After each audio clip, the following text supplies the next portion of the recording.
কিয়ামতের আগে আগে আরো কিছু মানুষকে আল্লাহ পাক কিন্তু শূকর এবং বানরে পরিণত করবেন। এই হাদিসটা কি জানেন? হাদিসটা শুনে রাখেন, এটা আখিরুজ জামান বা কিয়ামতের আলামত সংক্রান্ত হাদিসগুলোর মধ্যে পাবেন।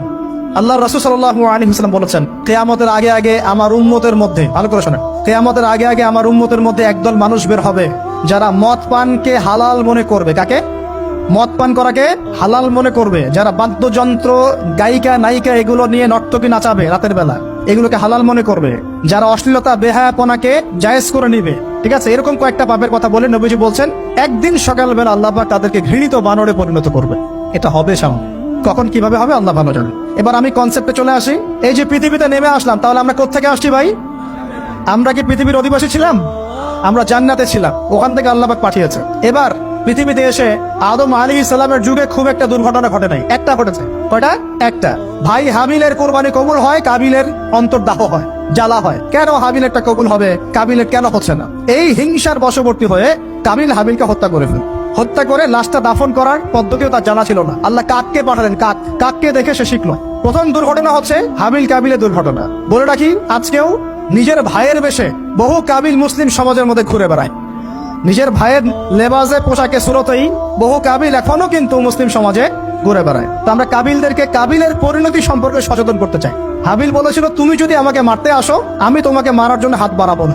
হাবিল জান্নাতে যাবে আর কাবিল জাহান্নামে যাবে। কেন কাবিল জাহান্নামে যাবে? নবীজি বলেছেন, পৃথিবীর প্রথম হত্যাকাণ্ড সংগঠিত করেছে কাবিল। এই কারণে পৃথিবীতে যত খুন হবে, সমস্ত খুনের পাপের একটা অংশ কাবিলের আমলনামায় যোগ করা হবে। বলে নাউজুবিল্লাহ। একটা কথা মনে রাখবেন, সদকায়ে জারিয়া যেমন আছে, গুনাহে জারিয়াও আছে।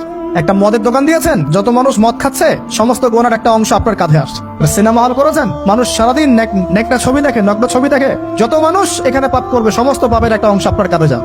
আবার একটা মাদ্রাসা করেছেন, যত মানুষ এখানে দ্বীনি ইলম শিখবে, এই নেকির একটা অংশ আপনি পাবেন ইনশাআল্লাহ। মরে গেলেও কবরে পাবেন ইনশাআল্লাহ। আল্লাহ পাক আমাদের সবাইকে সদকায়ে জারিয়া করার তৌফিক দেন, গোনাহে জারিয়া থেকে বাঁচিয়ে রাখুন। খুব খেয়াল রাখবেন, আল্লাহ পাক আমাদের হেফাজত করুন বলি আমিন। এবার ওই যুগ শেষ, নূহ আলাইহিস সালামের যুগ। এই যুগে আল্লাহর একই সুন্নত। নূহ আলাইহিস সালাম 950 বছর দাওয়াত দিলেন, 40টা বা 80টা পরিবার ইসলাম কবুল করেছে, বাকিরা করে নাই। যারা করে নাই আল্লাহ পাক তাদেরকে ডুবিয়ে মারলেন, যারা করেছে আল্লাহ পাক উদ্ধার করলেন। সোজা কথা। আজকে সারা পৃথিবীতে যত মানুষ আমরা বেঁচে আছি না, আমরা কোনো না কোনো ভাবে ওই 80 পরিবারের সদস্য। আমরা ভাই ভাই, আমরা ওই ফ্যামিলি, 80 ফ্যামিলির অন্তর্ভুক্ত। কিরকম করে? নূহ আলাইহিস সালামের 4 সন্তান ছিল। কয় সন্তান? এক সন্তানের নাম হচ্ছে হাম। কি নাম? হাম। হাম ছিল একটু কালো বর্ণের।